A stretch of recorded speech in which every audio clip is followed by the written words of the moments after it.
पुण्यातील hit and run प्रकरणातील अल्पवयीन आरोपी विशाल अग्रवाल आणि त्याच्या वडिलांना अटक। गुन्हा दाखल झाल्यापासून आरोपी अटकेच्या भीतीने होता पसार। महाराष्ट्रामध्ये 5ही टप्प्यात मतदानाचा टक्का घसरलेलाच। राज्य सरासरी 60% मतदानाची नोंद तर 48 जागांच्या निकालाची जनतेत प्रचंड उत्सुकता।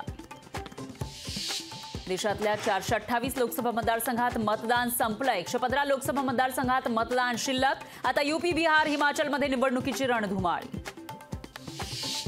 मतदानादरम्यान 8 जणांना उन्हाचा त्रास। दक्षिण मुंबईमध्ये हार्ट अटॅकने एका शिवसैनिकाचा मृत्यू। देशाचं नेतृत्व करणाऱ्या व्यक्तीला प्रधानमंत्रीऐवजी पंतप्रधान म्हणणं योग्य।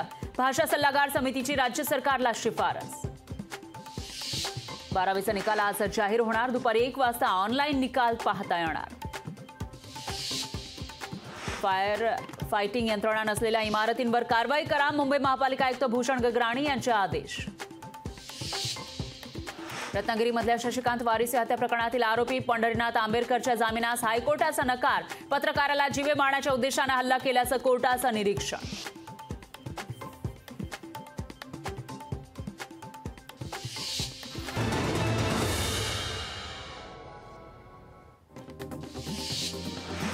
बारावीचा निकाल आज जाहीर होणार। दुपारी 1 वाजता ऑनलाईन निकाल पाहता येणार।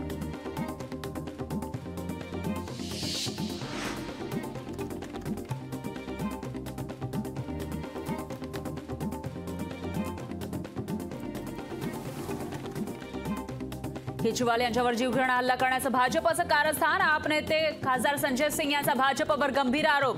तर आप आमदारांची निवडणूक आयोगाकडे कारवाईची मागणी। छत्रपती संभाजीनगरमध्ये सलग 3ऱ्या दिवशी पावसाचा धुमाकूळ। फळ पिकांचा, उन्हाळी पिकांचा अवकाळीमुळे मोठं नुकसान। नैसर्गिक आपत्तीमुळे जीवित आणि वित्तीय हानी न होण्यासाठी छत्रपती संभाजीनगर विभागाचा मान्सून पूर्व तयारीबाबत आढावा। दक्षता घेण्याचे विभागीय आयुक्तांचे आदेश।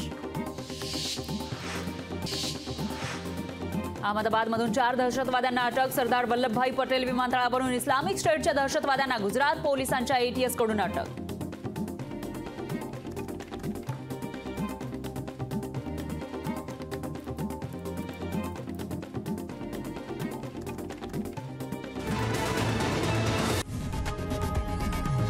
लोकशाही मराठी ऐका, पहा, जागरूक रहा।